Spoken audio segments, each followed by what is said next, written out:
صلی اللہ علیہ وسلم نے یوم عرفہ کے بارے میں فرمایا کہ یوم عرفہ ایسا دن ہے، سبحان اللہ، اللہ ما من یوم اکثر من ان یعتق اللہ عز وجل فیہ عبدا من النار، اس سے زیادہ کوئی دن ایسا نہیں ہے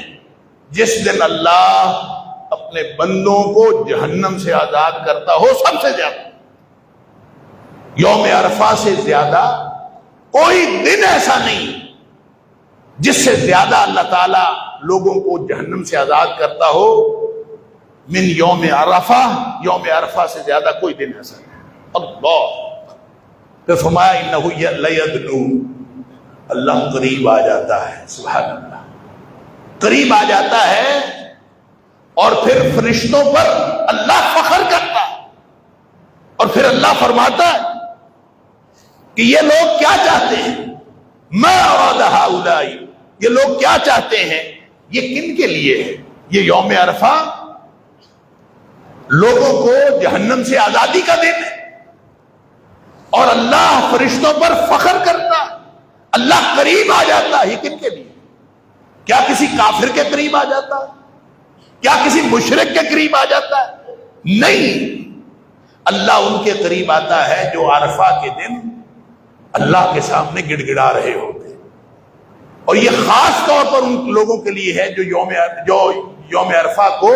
عرفات کے میدان میں اکٹھے ہوتے ہیں، حجاج کرام، اور سارے اکٹھے ہو کے سارے رو رہے ہوتے ہیں اور سارے گڑ گڑا رہے ہوتے ہیں، تو اللہ تعالیٰ فرماتا ہے فرشتوں آؤ دیکھو یہ کیا چاہتے ہیں، ان کو دیکھو تو صحیح، یہ کیوں رو رہے ہیں، یہ مجھ سے چاہتے کیا ہیں، ان کو دیکھو ذرا۔ اللہ اکبر۔ اور جو اس دن اللہ کی بندگی نہیں کرتا، جو اللہ کے سامنے نہیں گڑ گڑاتا،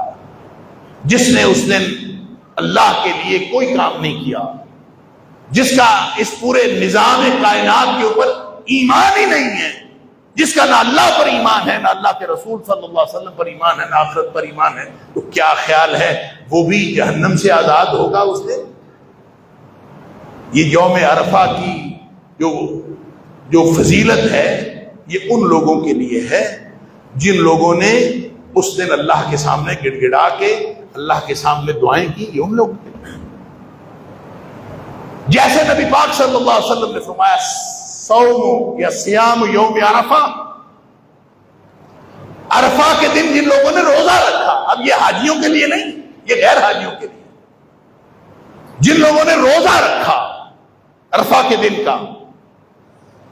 نبی پاک صلی اللہ علیہ وسلم فرماتے ہیں احتسب علی اللہ، مجھے اللہ سے امید ہے، اور نبی اکرم صلی اللہ علیہ وسلم کو اللہ سے امید ہو تو اس کا مطلب ہے یقین ہے۔ احتسب علی اللہ، میں اللہ سے امید رکھتا ہوں ان یکفر السنۃ قبلہ وما بعدہ،